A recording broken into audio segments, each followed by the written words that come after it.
ಹಿರಿಯ ಶಾಸಕರಾಗಿರ್ತಕ್ಕಂಥ ಬಸವನಗೌಡ ಪಾಟೀಲ್ ಯತ್ನಾಳ್ ಅವರು ಈಗ ನಮ್ಮ ಜೊತೆಗಿದ್ದಾರೆ. ಸರ್, ಮೊದಲನಾಗಿ ಬಿಜೆಪಿಯಿಂದ ತಾವೀಗ ಒಂದು ರೀತಿ ಅಂತರದಲ್ಲಿ ಇದ್ರೂ ಕೂಡ ತಮ್ಮ ಮಾತೃ ಪಕ್ಷದ ಬೆಳವಣಿಗೆಗಳ ಬಗ್ಗೆ ಏನು ಹೇಳ್ತೀರಿ ಸರ್, ರಾಜ್ಯಾಧ್ಯಕ್ಷರ ಆಯ್ಕೆಯೂ ಸೇರಿದಂತೆ? ನಾವು ಬಿ ಜೆ ಪಿಗೆ ಅಂದು ಬೈದೇ ಇಲ್ರಿ. ನಾವು ಬಿ ಸೋಮಶೇಖರಂಗೆ ಬಿ ಜೆ ಪಿಗೆ ಬೈದು ಕಾಂಗ್ರೆಸ್ ಹೋಗೋದು ಮಾಡೋದಿಲ್ಲ. ನಾವು ಬಿ ಜೆ ಪಿಗೆ ಬೈದಿಲ್ಲ. ಬಿ ಜೆ ಪಿ ಒಳಗೆ ಏನು ತಪ್ಪಾಗ್ಯಾವ ಅದನ್ನು ರಿಪೇರಿ ಆಗಬೇಕನ್ನೋಂಥ ಒಂದು ಹಿನ್ನೆಲೆ ಇದ್ದವ್ರು. ಯಾಕಂದ್ರೆ ನಾವು ಆ ಪಕ್ಷದಿಂದ ಬಂದವರು, ದೊಡ್ಡವರಾದವರು, ಶಾಸಕರು, ಸಂಸದರು, ಕೇಂದ್ರ ಮಂತ್ರಿಗಳು ಎಲ್ಲ ಪಕ್ಷದಿಂದ ಆಗಿದ್ದೀವಿ. ನಾವು ಅದಕ್ಕೆ ಮಾತೃದ್ರೋಹ ಕೆಲಸ ಮಾಡೋಂಥ ಕೆಲಸ ನಾವು ಮಾಡೋದಿಲ್ಲ. ವಿಜೇಂದ್ರ ಅವರೇ ಕಂಟಿನ್ಯೂ ಆಗುವ ಸಾಧ್ಯತೆ ಇದೆ ರಾಜ್ಯಾಧ್ಯಕ್ಷರಾಗಿ. ಆದರೆ ನಾವು ಬಿ ಜೆ ಪಿಗೆ ಹೋಗೋದಿಲ್ಲ. ಹೋಗಲ್ಲ. ನಾವೇ ನಮ್ಮದೇ ಆದಂಥ ಒಂದು ಹೊಸ ರಾಜಕೀಯ ಚಿಂತನೆ ಪ್ರಾರಂಭ ಮಾಡ್ತೀವಿ. ಪಕ್ಷ ಕಟ್ತೀರಾಗಾದ್ರೆ? ಕಟ್ಟೋ ಸಂದರ್ಭ ಆದರೆ ಸನಾತನ ಧರ್ಮ ಉಳಿಸೋದ್ರ ಸಲಕ್ಕೆ ಪಕ್ಷ ಕಟ್ಲಿಕ್ಕೆ ಹಿಂದೆ ಸರಿದಲ್ಲ. ಯಾಕೆ ಬಿಜೆಪಿ, RSS ಇವು ಹಾಗೆ ಸನಾತನ ಧರ್ಮದ ವಿಚಾರವಾಗಿ ಅಧಿಕಾರಕ್ಕೆ ಬಂದು ಉಳಿಸೋ ಕೆಲಸ ಮಾಡ್ತಿಲ್ವಾ? ಈ ಮಹಾಭ್ರಷ್ಟನ ಒಂದು ಕುಟುಂಬ ಇಟ್ಕೊಂಡು ನೀವು ಸನಾತನ ಧರ್ಮ ಎಲ್ಲಿ ರಕ್ಷಣೆ ಆಗ್ಲಕತ್ತೈತ್ರಿ? ಹಿಂದೂ ಕಾರ್ಯಕರ್ತರ ಕೊಲೆ ಆದರೆ ವಿಜೇಂದ್ರ ಪಾತ್ರ ಏನು? DK ಶಿವಕುಮಾರ್ ಜೋಡ ಇವರು ಬಿಸ್ನೆಸ್ ಪಾರ್ಟ್ನರ್ ಅಂತ ಹೇಳ್ಕೊತಾರೆ. ಇವರು ಹೇಳ್ಕೊಂಡ್ರಲ್ಲ ನಾವು ಅವ್ರು ನೀವು ಬಿಸ್ನೆಸ್ ಮಾಡೋದಿದ್ರೆ ಪಾರ್ಟಿನೂ ಒಂದೇ ಆಗಿಬಿಡ್ರಲ್ಲ. DK ಶಿವಕುಮಾರ್ ನೀವು ಬಿ ಜೆ ಪಿ ಆಗಿರೋದು, ಅವ ಕಾಂಗ್ರೆಸ್ನಾಗಿರೋದು, ಎಲ್ಲ ನಾಟಕ ಯಾಕೆ? ಇಬ್ಬರು ಪಾರ್ಟ್ನರ್ ಇದ್ದಿರಲ್ಲ, ನೀವು ಬಿಸ್ನೆಸ್ ಪಾರ್ಟ್ನರು. ಕಾಂಗ್ರೆಸ್ನಾಗರೇ ಇರ್ರಿ, ಬಿ ಜೆ ಪಿಗಂತರೂ DK ಶಿವಕುಮಾರ್ ತೊಗೊಂಡ್ರೆ ಬಿ ಜೆ ಪಿಗಂತರೂ ಭವಿಷ್ಯ ಇಲ್ಲ ಕರ್ನಾಟಕದಾಗ.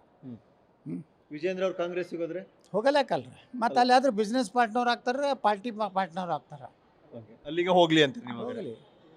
ಮತ್ತು ಹೆಂಗಾದ್ರೂ ಒಂದೇ ಅದಾರ, ನಾವು ನೋಡ್ತಿರ್ಲ ಅವ್ರು ಲಗ್ನದಾಗ ಅದೇಟ್ ಅಪ್ಪಗೋತಾರ ಮಾಡ್ತಾರೆ. ನೀವು ಕಾರ್ಯಕರ್ತನ ಯಾಕೆ ಬಲಿ ಕೊಡ್ತಾಗತ್ತಿದ್ರಿ? ಹಿಂದೂಗಳ ಕಾರ್ಯಕರ್ತರು ಕೊಲೆ ಆಗ್ತಾ ಇದೆಯಲ್ಲ, ಅವ್ರ ಕುಟುಂಬಗಳು ನಾಶ ಆಗ್ತಾ ಇವೆ.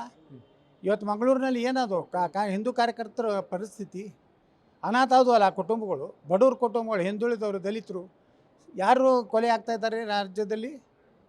ನೀವೆಲ್ಲ ಇವ್ರ ಜೊತೆಗೆ ಮಜಾ ಮಾಡ್ತೀರಿ. ಜಮೀರ್ ಅಹಮದ್ ಖಾನ್ ಜೊತೆಗೆ, DK ಶಿವಕುಮಾರ್ ಜೊತೆಗೆ, ಸಿದ್ದರಾಮಯ್ಯ ಜೊತೆಗೆ ನೀವು ಮಜಾ ಮಾಡಿರಿ. ಕಾರ್ಯಕರ್ತರು ಬಿ ಜೆ ಪಿಯವರು ಕೊಲೆ ಹಾಕೋತ ಹೋಗಲಿ. ನೀವು ಏನು ಸರ್ ಹಾಗಾದರೆ?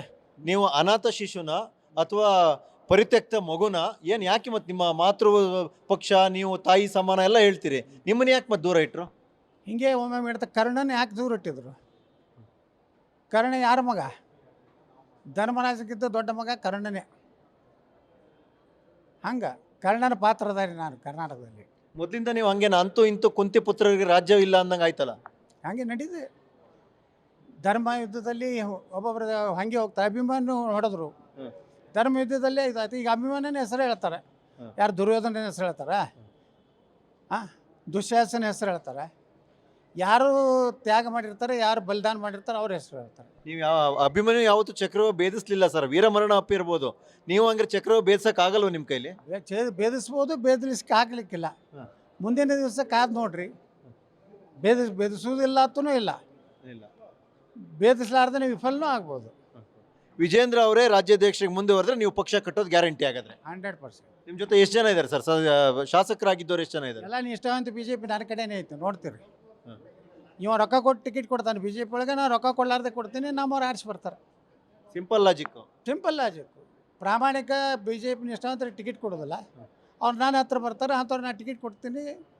ಧರ್ಮ ಉಳಿಸ್ಲಿಕ್ಕೆ, ಕರ್ನಾಟಕ ಉಳಿಸ್ಲಿಕ್ಕೆ, ಭ್ರಷ್ಟ ಕುಟುಂಬದಿಂದ ರಾಜ್ಯ ಉಳಿಸ್ಲಿಕ್ಕೆ ನನಗೆ ಓಟ್ ಹಾಕತ್ತೆ ಹೇಳ್ತೀನಿ. ಸರ್, ಇಡೀ ದೇಶದಲ್ಲಿ BJPಯನ್ನು ಗೆಲ್ಲಿಸಿದಂಥ ಮೋದಿ ಅವರಿಗೆ, ತಂತ್ರಗಾರಿಕೆ ಮಾಡಿದ ಅಮಿತ್ ಶಾ ಅವರಿಗೆ ಯತ್ನಾಳ್ ಅವರ ಸಾಮರ್ಥ್ಯ ಏನು, ಯತ್ನಾಳ್ ಅವರ ಪಕ್ಷ ನಿಷ್ಠೆ ಏನು, ಇವೆಲ್ಲ ಗೊತ್ತಿಲ್ವಾ ಹಾಗಾದ್ರೆ? ಎಲ್ಲ ಗೊತ್ತಿರ್ತೈತೆ. ಏನು ಮಾಡೋದ್ರಿ, ಸ್ವಲ್ಪ ಅಪ್ಪ ಮಕ್ಕಳಿಗೆ ಭಯದಾಗ ಅದಾರ ಅವರು. ಯಡಿಯೂರಪ್ಪ ಇಲ್ಲ ಅಂದರೆ ಬಿ ಜೆ ಪಿಲಿ ಕರ್ನಾಟಕದ ಏನು ತಲೆಯಾಗೈತಲ್ಲ, ಅದು ಹೋಗ್ಲಕ್ಕತ್ತದ. ಈಗ ಮನೆ ಬಂದಿದ್ರಲ್ಲ ಅಮಿತ್ ಶಾ ಅವರು, ಏನು ಹೇಳಿದ ವಿಜೇಂದ್ರ ಕ್ಯಾ ಚಲ್ರೆ ಕರ್ನಾಟಕ ಅಂತ ಕೇಳಿದ್ರು ಅಮಿತ್ ಶಾ. ಯತ್ನಾಳ್ ಹೊರಗೆ ಹಾಕುವಾಗ ಭಾಳ ಸಂಘಟಿತವಾಗಿ ಬಿ ಜೆ ಪಿ ಆಗಿದೆ, ಭಾಳ ಶಕ್ತಿಯುತ ಆಗಿದೆ. ಹಾಗಾದ್ರೆ ನೀನು ಚೇಲೆಗಳು ದಾವಣಗೆರೆಯಲ್ಲಿ ಸೋಲಿಸಿದ್ರಲ್ಪ, ಇದಕ್ಕೇನು ಹೇಳ್ತೀಯ ಅಂತ ಕೇಳಿದ್ರು. ಅರ್ಧ ಗಂಟೆ ಇವರಿಗೆ ಆರತಿ, ಮಂಗಳಾರತಿ, ವಂದನಾರ್ಪಣೆ ಮಾಡೋರೆ. ಆದರೂ ಪಾಪ ನೀವು ಮಾತ್ರ, ನೀವು ಅಭಿಮನ್ಯುವಿನ ಗೆಟಪಲ್ಲಿ ಇರಬೇಕು, ಕರ್ಣನಂತೆ ತ್ಯಾಗಮಯಿ ಆಗಬೇಕು. ಮತ್ತು ನೀವು ನಿಮ್ಗೆ ಏನು ರಾಜಕೀಯವಾಗಿ ನಿಮ್ಮ ವಿಷನ್ ಏನು ಈಡೇರ್ತಾಗದ್ರೆ? ಮುಂದೆ ಅರ್ಜುನನಿಗೆ ಗೆಲ್ಲಬೇಕು. ಅರ್ಜುನನಿಗೆ ಗೆಲ್ಲಬೇಕು, ಅದಕ್ಕೆ ಪ್ರತ್ಯೇಕವಾಗಿ ಹೋಗ್ಬೇಕು ನೀವು. ಅಂದರೆ ನೀವು ಅದು ಪ್ರತ್ಯೇಕ ಹೋಗ್ಬೇಕು, ಬಿ ಜೆ ಪಿಗೆ ಹೋಗ್ಬೇಕು. ಕೇಂದ್ರ ಹೈಕಮಾಂಡ್ ನಿರ್ಣಯ ಏನು ಮಾಡ್ತದೆ ಅದ್ರ ಮ್ಯಾಗ ನಿರ್ಭರ ಇದೆ. ಅದ್ರ ಮೇಲೆ ನಿಮ್ಗೆ ಆ ವಿಶ್ವಾಸ ಇದೆಯಾ ನಿಮ್ಮನ್ನು ವಾಪಸ್ಸು ಕರ್ಕೋತಾರೆ ಅಂತ? ನಾ ಯಾವುದೂ ನಿರೀಕ್ಷೆ ಇಡೋದಿಲ್ಲ ರೀ. ನಾ ಯಾರ ಮನೆಗೆ ಕೈಕಾಲು ಹಿಡಿದು ನನ್ನಿಂದ ತಪ್ಪಾಗಿದೆ ನಾನು ಕ್ಷಮೆ ಮಾಡಿರಿ ಅಂತ ಯಾವ ಕಾಲಕ್ಕೂ ನನ್ನ ರಾಜಕೀಯ ಇವತ್ತೇ ಜೀರೋ ಆಗಲ್ಲ. ನಾನು ಯಾರಿಗೂ ಕಾಲು ಮುಗಿದಿಲ್ಲ. ನಾನು ಅಟಲ್ ಬಿಹಾರಿ ವಾಜಪೇಯಿ ಅದ್ವಾನಿ ಕಾಲದ ಮನುಷ್ಯ. ಸ್ವಾಭಿಮಾನ ಕಳಿಸಿದ್ದಾರೆ. ನಾ ಯಾರಿಗೂ ಕಾಲು ಹಿಡಿದು BJP ಸೇರ್ತೀನಿ, ಏನೋ ತಪ್ಪಾಗಿದೆ, ಇನ್ನು ಮುಂದೆ ಹಂಗೆ ಮಾಡೋದಿಲ್ಲ ಅಂತ ಹೇಳೋ ಮಗ ಅಲ್ಲ. ತಪ್ಪು ಯಾವಾಗಾದರೂ ನಾ ತಪ್ಪತ್ತೇ ಹೇಳೋ, ಪಾರ್ಟಿ ತಗೋಲಿ ಅಥವಾ ಬಿಡಲಿ. ನಿಮ್ಮನ್ನು ಗುರುತಿಸುತ್ತೆ ಪಕ್ಷ, ಈ ವಿಜೇಂದ್ರ ಅವರು ಹೊರತಾಗಿ ನಿಮ್ಮನ್ನು ಗುರುತಿಸುತ್ತೆ ಅನ್ನೋ ಕಾನ್ಫಿಡೆನ್ಸ್ ನಿಮಗಿದೆಯಾ? ಜನ ನನ್ನ ಹಿಂದೆ ಬಂದಾಗ ಯಾರೂ ಏನು ಮಾಡೋಕ್ಕಾಗೋದಿಲ್ಲ. ಮೋದಿಯವ್ರನ್ನೇ ಪ್ರಧಾನಮಂತ್ರಿ ಅಭ್ಯರ್ಥಿ ಯಾಕೆ ಮಾಡಿದ್ರು BJP ಅವರು? ಹಿಂದೆ ಅಟಲ್ ಬಿಹಾರಿ ವಾಜಪೇಯಿಯವ್ರನ್ನೇ ಪ್ರಧಾನಮಂತ್ರಿ ಅಭ್ಯರ್ಥಿ ಯಾಕೆ ಮಾಡಿದ್ರು? ಜನ ವಾಜಪೇಯಿ ಹಿಂದಿದ್ರು, ಜನ ಮೋದಿಯವ್ರು ಹಿಂದಿದ್ರು. ಅದಕ್ಕೆ ಅವ್ರನ್ನ ನಾಯಕ ಜನರಿಂದ ಆಯ್ಕೆ ಆಗ್ತಾನೆ, ಕೆಲವೊಂದು ಚಮಚಗಳಿಂದ ನಾಯಕ ಆಗೋದಿಲ್ಲ. ಹೀಗಾಗಿ ಯತ್ನಾಳದ ಏನು ಅನ್ನೋದು ಕೆಲವು ದಿವಸ ಗೊತ್ತಾಗ್ತದೆ.